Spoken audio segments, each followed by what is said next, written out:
Subscribe करंतु आम channel को आउ प्रेस करंतु बेल आइकन को जहाद्वारा आम लेटेस्ट वीडियो नोटिफिकेशन आपण मानकु सर्वप्रथम मिल जिवो। नमस्कार बंधुगण ओम नमः शिवाय। आपण मानकु आम यूट्यूब चैनल को स्वागत। बंधुगण आगामी 48 घंटा अर्थात आगामी 2 दिन रे जदि आमे कहिबा आपणक जीवन रे महापरिवर्तन आसीबाकू जाउछि। आपणकर संपूर्ण राशिफल 100% सठिक आमे आज आपण मानकु कहिबाकू जाउछु। फ्रेंड्स, ग्रहंकर बदलुथुबा चाल आपणक जीवन रे सब प्रकार तूफान आनिबा पई जाउछि। ए तूफान रे जदि कहिबा आपणकर भाग्य संपूर्ण भाव रे बदली जिवो। संपूर्ण वीडियो जानिबा पई वीडियो को आरंभ रु पूरा शेष पर्यंत देखंतु, कारण आज जो ग्रहंकर चाल रे परिवर्तन हेउछि ताहा बहुत ही भाग्यशाली गोचर हेबा पई जाउछि। कारण चंद्रमा ए समय रे जदि कहिबा मेष राशि रे संचार करिवे, तो ग्रह मानकर चक्रव्यूह रे आपणकर जीवन केउंठी ना केउंठी अटकी जे रहिथिला एबे परिवर्तन हेबाकू जाउछि। तेणु ध्यानर सह वीडियो को देखंतु। आपणको आपणको जीवनर प्रतिटी क्षेत्र रे भिन्न भिन्न प्रकारर कार्य सफलता देखिबाकू मिलिबो। जानिबा ए 48 घंटा रे आपणकर स्वास्थ्य किपरि रहिबो, चाकरीर स्थिति किपरि रहिबो, व्यापार वाणिज्य किपरि रहिबो, आर्थिक किपरि रहिबो, सबुठारु प्रथम आपणकर शरीर किपरि रहिबो, सब किछि पूरा प्रथमरु शेष पर्यंत आज आमे आपण मानकु कहिबु। किछि सावधानता आपणक पई रहिछि, तेणु ताकू देखिबा पई भी आज आदौ भी भूलंतु नाही। कारण ग्रह मानकर जो परिवर्तन हेउछि सेथिरु बंचिकी रहिबा आपणक पई बहुत अधिक जरूरी अटे। तेणु वीडियो को ध्यानर सह शुणंतु। आगामी 48 घंटा आपण समस्तक पई बहुत ही खास हेबाकू जाउछि। तेणु सबुठारु प्रथमे वीडियो को लाइक करंतु और तले थिबा कमेंट बॉक्स रे सच्चा श्रद्धा भाव रे ओम नमः शिवाय बोली अवश्य लिखि दियंतु। तेबे भोलेनाथंकर कृपा आपणकू मिल जिवो। आ भोलेनाथ आपणक जीवन रे आगकू आसुथुबा सब कष्ट आ असुविधा को दूर मध्य करि पारिबे। तेणु निहाती भाବରେ तो लिखंतु। आम जीवन रे दुईटी स्थिति थाए, सुख एवं दुख, किंतु भगवानक आशीर्वाद रु आज किए दुखी अछि तो काली किए सुखी रहिबो। तो एमिति रे आपणकू केबे दुख करिबार नाही। जदि आज आपणक पाखरे किछि नाही, एमिति भाबंतु कि काली आपणक पाखरे सब किछि रहिबो। ए आशा रे आपण निजर कर्म करि चालंतु। देखिबे जीवनर कौनसी क्षेत्र रे भी आपण पछरे रहिबे नाही। निजर सामर्थ्य ठारू अधिक ए दिन रे किछि भाबंतु नाही। जदि निजे जेतिकी इनकम करूछंती ताठारू अधिका किछि करबा पई भाबिबे तो बड़ नुकसान आपणकू होई पारे।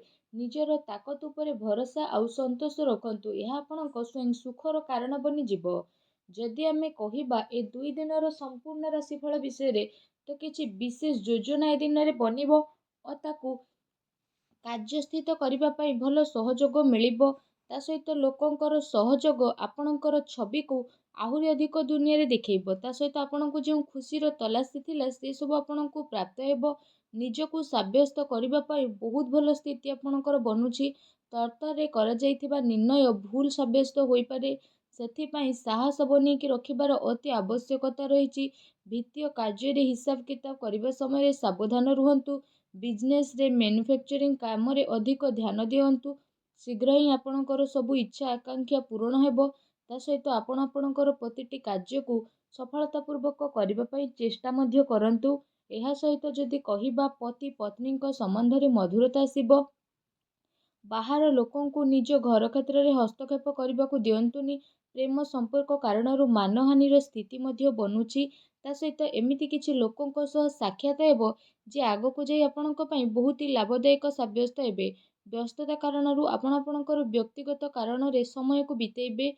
विद्यार्थी को स्कूल बा कॉलेज रे गतिविधि रे योगदान देबार मौका प्राप्त हेबो। ता सहित आपण जो कार्य रे बिजनेस करुथिले सेथिरे आपनको टिके लाभ आज प्राप्त हेबो। ता सहित जदि कहिबा तरतर होई किछि काम करंतुनी, नहले महत्वपूर्ण कार्य आपणको हातरू बाहरी मध्य जाई पारे। एहा सहित जदि कहिबा आय क्षेत्र रे जहां लाभ हासिल करबाकू चाहुथिले ताकू पाइबा पई पूरा सिद्धतर सहित आपण परिश्रम मध्य करिवे और सफलता मध्य आपण प्राप्त करिवे। कोनोसी परिवर्तन फैसला आपण तरतर होई नियंतु नाही। वरिष्ठ लोकंकर आशीर्वाद मिलिबो। पारिवारिक संबंध आपणकर मधुर रहिबो। जदि हमें प्रेम संबंध विषय कहबा तो प्रेम संबंध रे घनिष्ठता आसीबो। चिंताजनक स्थिति आपण दूरेकी रहिबे। ମୁଣ୍ଡବିନ୍ଧା ସର୍ଭାଇକାଲ କିଛି ପ୍ରୋବ୍ଲେମ୍ ମଧ୍ୟ ଆପଣଙ୍କୁ ଫେସ୍ ହେବାକୁ ପଡ଼ିପାରେ। ଦିନର ଆରମ୍ଭରୁ ନିଜର ଖାସ୍ କାର୍ଯ୍ୟକୁ ଆରମ୍ଭ କରିବା ପାଇଁ ଆପଣ ଚେଷ୍ଟା କରନ୍ତୁ। ଏ ସମୟରେ ପରିବାର ସହ ଜଡ଼ିତ କୌଣସି ମହତ୍ତ୍ୱପୂର୍ଣ୍ଣ ଫଇସଲା ବା ଡିସିସନ୍ ନେବାକୁ ପଡ଼ିପାରେ, ଯାହା ଆପଣଙ୍କ ପାଇଁ ସକାରାତ୍ମକ ହେବ। କୌଣସି ଖାସ୍ ସମ୍ପର୍କ ଦ୍ୱାରା ଆପଣଙ୍କୁ ମନପସନ୍ଦର ଜିନିଷ ପ୍ରାପ୍ତ ହେବ। ଅଧିକରୁ ଅଧିକ ଜିମ୍ମେଦାରୀ ଆପଣ ନିଜ ଉପରେ ନିଅନ୍ତୁ ନାହିଁ। କୌଣସି ସୂଚନା ମିଳିବା କାରଣରୁ ଘରେ ଉଦାସୀର ମାହୋଲ ରହିବ। ମନୋବଳ ମଜବୁତ ରଖିବାର ବହୁତ ଜରୁରୀ ରହିଛି। କୌଣସି ପଲିସିରେ ନିବେଶ କରିବାରେ ସମୟ ଆପଣଙ୍କର ଅନୁକୂଳ ରହିବ। ବିଜନେସ୍ ପାଇଁ ବି ସ୍ଥିତି ଆପଣଙ୍କର ବହୁତ ଭଲ ରହିବ। ମହିଳାମାନେ ବ୍ୟବସାୟ ପ୍ରତି ଅଧିକ ସକ୍ରିୟ ରହିବେ। ସଫଳତା ମଧ୍ୟ ଆପଣଙ୍କୁ ପ୍ରାପ୍ତ ହେବ। ଆପଣଙ୍କର ଅହଙ୍କାର ସବୁ ଦୂର ହେବ। କାର୍ଯ୍ୟ ଆପଣଙ୍କର ଦୂର ମଧ୍ୟ ହୋଇପାରେ। ପତି ପତ୍ନୀଙ୍କ ସମ୍ବନ୍ଧ ବହୁତ ମଧୁର ରହିବ ତଥା ଘରେ ଶାନ୍ତିର ମାହୋଲ ବନିବ। କିନ୍ତୁ ଧ୍ୟାନ ରଖନ୍ତୁ, ପ୍ରେମ ସମ୍ବନ୍ଧକୁ ଆହୁରି ଅଧିକ ଭଲ କରିବା ପାଇଁ ଆପଣ କିଛି ନା କିଛି ନୂଆ କରନ୍ତୁ। ତା ସହିତ ଅନୁଭବୀ ଲୋକଙ୍କର ମାର୍ଗଦର୍ଶନରେ କୌଣସି ମୁସ୍କିଲର ସମାଧାନ ମଧ୍ୟ ହୋଇଯିବ। କୌଣସି ପୂର୍ବ ଯୋଜନାକୁ ପ୍ରୟାସ କରିବାରେ ଦିନ ଠିକ୍ ରହୁଛି। ଘରର ବୃଦ୍ଧ ଲୋକଙ୍କର ଆଶୀର୍ବାଦ ସହଯୋଗ ପ୍ରାପ୍ତ ହେବ। ନିଜ ବ୍ୟକ୍ତିଗତ କାର୍ଯ୍ୟକୁ ନଜରଅନ୍ଦାଜ କରି ଅନ୍ୟକୁ ସାହାଯ୍ୟ ସହଯୋଗ କରନ୍ତୁ, ଯାହାର ନକାରାତ୍ମକ ପ୍ରଭାବ ଆପଣଙ୍କ କାର୍ଯ୍ୟ ଉପରେ ପଡ଼ିପାରେ। ଏ ସମୟରେ କୌଣସି ପ୍ରକାରର ବାଦବିବାଦ ଠାରୁ ଦୂରେଇ ରୁହନ୍ତୁ, କାରଣ ଏ କାରଣରୁ ଆପଣଙ୍କର ବ୍ୟକ୍ତିଗତ କାର୍ଯ୍ୟରେ ବ୍ୟବଧାନ ମଧ୍ୟ ଆସିପାରେ। ତା ସହିତ ବ୍ୟବସାୟ କୌଣସି ମହତ୍ତ୍ୱପୂର୍ଣ୍ଣ ସୂଚନା ଏ 2 ଦିନରେ ଆପଣଙ୍କୁ ମିଳିବ। ତା ସହିତ ବହୁତ ଭଲ ସ୍ଥିତି ମିଳିବା କାରଣରୁ ଆପଣଙ୍କୁ ଏତେ ଥକାପଣ ହେବନି। ସରକାରୀ ଚାକିରି କରୁଥିବା ବ୍ୟକ୍ତିଙ୍କୁ ଭଲ ଜିମ୍ମେଦାରୀ ମିଳିବ। ପତି ପତ୍ନୀଙ୍କ ଭିତରେ କୌଣସି ଛୋଟ କଥାବାର୍ତ୍ତାକୁ ନେଇ ଲଢ଼ାଇ ଝଗଡ଼ା ଭଳି ସ୍ଥିତି ରହିବ। ନିଜର ସ୍ୱଭାବରେ ପରିବର୍ତ୍ତନ ଆଣନ୍ତୁ। କୌଣସି ଖାସ୍ ଭଲ ସମ୍ପର୍କ ଆପଣଙ୍କର ଆସିବାର ବନୁଛି। ସ୍ୱାସ୍ଥ୍ୟ ପ୍ରତି ସଜାଗ ରହିବାର ଆବଶ୍ୟକତା ରହିଛି। ନିଜର ଖାଦ୍ୟପେୟ ଆଉ ଆରାମରେ ଆପଣ ବିଶେଷ ଭାବରେ ଧ୍ୟାନ ଦିଅନ୍ତୁ। ଘରେ କୌଣସି ନୂଆ ବସ୍ତୁ ବା ଇଲେକ୍ଟ୍ରୋନିକ୍ ଜିନିଷ କିଣାକିଣି କରିପାରନ୍ତି। ଜମିବାଡ଼ି ସମ୍ବନ୍ଧିତ କାର୍ଯ୍ୟରେ ପ୍ରଗତି ଉପରେ ବିଶେଷ ଭାବରେ ଧ୍ୟାନ ଦିଅନ୍ତୁ।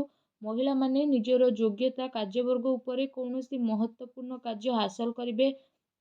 ନିଜର ଉପଲବ୍ଧି ଅନ୍ୟ କାହା ଆଗରେ ବଖାଣି କରନ୍ତୁ ନାହିଁ। କୌଣସି ସମ୍ପର୍କୀୟଙ୍କ ସହ ଆପଣଙ୍କର ଲଢ଼େଇ ଝଗଡ଼ା ହୋଇପାରେ। ଭଲ ହେବ କି ଛୋଟମୋଟ ନକାରାତ୍ମକ କଥାକୁ ନଜରଅନ୍ଦାଜ ଆପଣ କରନ୍ତୁ। ଯୁବବର୍ଗଙ୍କୁ ନିଜର ଲକ୍ଷ୍ୟ ଉପରେ ଧ୍ୟାନ ଦେବାର ଆବଶ୍ୟକତା ରହିଛି। କାର୍ଯ୍ୟକ୍ଷେତ୍ରରେ ବ୍ୟବସାୟିକ ସ୍ଥିତି ବହୁତ ଭଲ ରହିବ। ଆର୍ଥିକ ମାମଲାରେ ଘରର କୌଣସି ବରିଷ୍ଠ ବ୍ୟକ୍ତିଙ୍କର ମାର୍ଗଦର୍ଶନ ସହଯୋଗ ଆପଣଙ୍କ ପାଇଁ ଉପଯୁକ୍ତ ସାବ୍ୟସ୍ତ ହେବ। ଚାକିରିପେଶା ବ୍ୟକ୍ତିଙ୍କୁ ସାବଧାନ ବନେଇବାର ଅତି ଆବଶ୍ୟକତା ରହିଛି। କୌଣସି ବରିଷ୍ଠ ବ୍ୟକ୍ତି ଆପଣଙ୍କ ଉଚ୍ଚ ଅଧିକାରୀଙ୍କ ସହ ବିବାଦ ବା ଝଗଡ଼ା ହୋଇପାରେ। ପାରିବାରିକ ବାତାବରଣ ସୁଖପୂର୍ଣ୍ଣ ରହିବ। ପତି ପତ୍ନୀ ଜଣେ ଆଉ ଜଣଙ୍କର ଭାବନାକୁ ସମ୍ମାନ ବନେଇକି ରଖିବେ। ପ୍ରେମ ଆଉ ରୋମାନ୍ସରେ ସମ୍ପର୍କ ଘନିଷ୍ଠ ହେବ। ଅନିୟମିତ ଖାଦ୍ୟପେୟ କାରଣରୁ ଲିଭର ସମ୍ବନ୍ଧିତ ସମସ୍ୟା ଆପଣଙ୍କର ଉତ୍ପନ୍ନ ହୋଇପାରେ।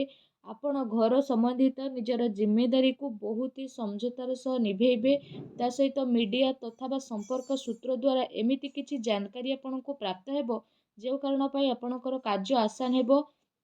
ମହିଳାମାନେ ନିଜର ଘରୋଇ ତଥା ବ୍ୟବସାୟିକ କାର୍ଯ୍ୟକୁ ସହଜ ସରଳରେ ପୂରା ମଧ୍ୟ କରିବେ। ମାତା ପିତାଙ୍କ ସ୍ୱାସ୍ଥ୍ୟ ଚିନ୍ତାର କାରଣ ମଧ୍ୟ ବନିବ। ନିଜ ଇଚ୍ଛାକୁ ପୂର୍ତ୍ତି କରିବା ପାଇଁ ଆପଣଙ୍କୁ ଅଧିକ ପ୍ରୟାସ କରିବା ପାଇଁ ପଡ଼ିପାରେ। କଥାବାର୍ତ୍ତା କରିବା ସମୟରେ ଆପଣ ବିଶେଷ ଭାବରେ ସାବଧାନତା ରଖନ୍ତୁ। ଆପଣଙ୍କର ଭୁଲ କଥା ଆଉ କାହାକୁ ଆଘାତ କରିପାରେ। ବ୍ୟବସାୟରେ ପୂର୍ବ କିଛି ସମୟରେ ଚାଲୁଥିବା ଅସୁବିଧା ସବୁ ଦୂର ହେବ। କେବଳ ଧୈର୍ଯ୍ୟ ଆଉ ପରିଶ୍ରମର ଆବଶ୍ୟକତା ରହିଛି। ଆପଣଙ୍କର କାମ କରିବାର କିଛି ନୂଆ ଟେକ୍ନିକରେ ଆପଣଙ୍କୁ ସଫଳତା ପ୍ରାପ୍ତ ହେବ। କୌଣସି ମହତ୍ତ୍ୱପୂର୍ଣ୍ଣ ମିଟିଂରେ ଆପଣଙ୍କୁ ଆମନ୍ତ୍ରିତ କରାଯାଇପାରେ। ଫ୍ରେଣ୍ଡସଙ୍କ ସହ ପାରିବାରିକ ଗେଟ୍ ଟୁଗେଦର କିମ୍ବା ମନୋରଞ୍ଜନ ସମ୍ବନ୍ଧିତ ସ୍ଥିତିରେ ବହୁତ ଭଲ ଦିନ ଆପଣଙ୍କର ବ୍ୟତୀତ ହେବ। ମାନସିକ ଶାରୀରିକ ଖୁସି ଆପଣଙ୍କୁ ପ୍ରାପ୍ତ ହେବ।